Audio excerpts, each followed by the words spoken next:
algo em você dói, se algo em você está ansioso, por exemplo, é natural que exista um desconforto e uma atitude interna de como eu resolvo isso, como eu tiro isso daqui, como eu acabo com isso aqui.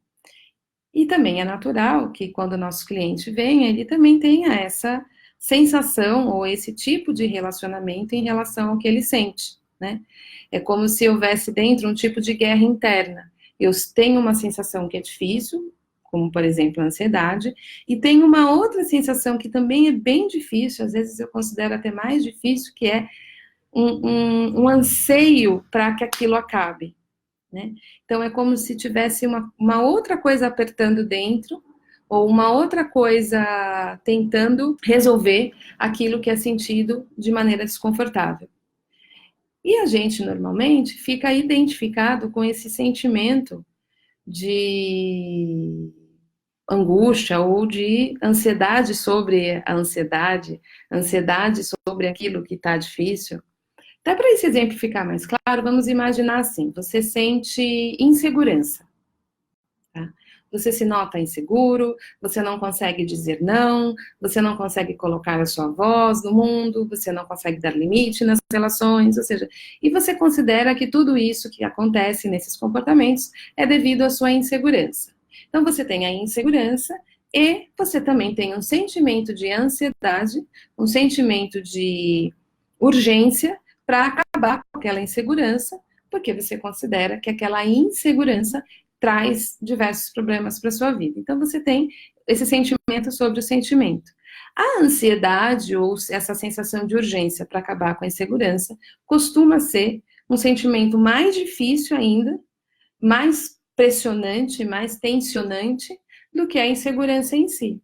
Então, esse é um tipo de guerra interna que você pode estar vivendo ou que você pode estar testemunhando nos seus atendimentos, com os seus clientes, com as pessoas que você apoia, né, que você cuida. Geralmente tem esse sentimento sobre o sentimento e muitas vezes mais sentimentos envolvidos aí dentro desse processo. Então, falando da insegurança, quando a gente fica identificado ou quando a gente fica associado, quando a gente fica sequestrado pela ansiedade ou pela urgência em resolver aquela insegurança, né, em transformar aquela insegurança, seja em nós ou no nosso cliente, geralmente a gente vai buscar formas para aliviar aquilo, para diminuir aquilo, para mudar aquilo, para ressignificar aquilo. Geralmente a gente vai por esse caminho, né?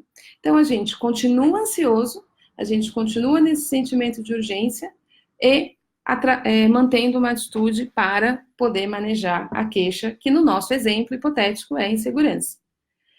Porém, ao fazermos isso, a gente acaba não tendo a oportunidade de desenvolver uma relação com aquilo em você ou a pessoa que você está atendendo. Desenvolver uma relação, um relacionamento que vai promover um conhecimento com aquilo nela que é inseguro. Então, se eu saio da ideia de eu sou inseguro para a ideia eu percebo algo inseguro, eu também posso perceber o algo em mim que é ansioso. E aí eu vou para uma outra instância de percepção. Uma instância mais aberta, uma instância mais curiosa, uma instância mais compassiva, uma instância com uma disposição para aceitação, sem julgamentos. E dessa instância será possível eu me relacionar ou conhecer melhor aquilo em mim que é inseguro a partir do próprio ponto de vista, da própria vivência disso em mim que é inseguro. E quando eu faço isso, eu passo a descobrir coisas que existem dentro desse lugar inseguro que eu jamais imaginaria que existe, que eu não tenho consciência que existe. E a surpresa que isso causa quando a gente então se dispõe a abrir espaço para poder ouvir aquilo em mim que se sente daquela forma. E esse lugar inseguro, de novo, insegurança aqui é um exemplo hipotético para a gente entender isso que eu estou falando. Este lugar que se sente inseguro, que reclama por atenção devido a se sentir dessa forma, Quando se sente entendido, quando se sente compreendido, quando se sente aceito, quando se sente respeitado, quando se sente acolhido, quando se sente testemunhado, ele começa a contar para você do que ele sabe ou do que ele viveu para que ele se sinta dessa forma.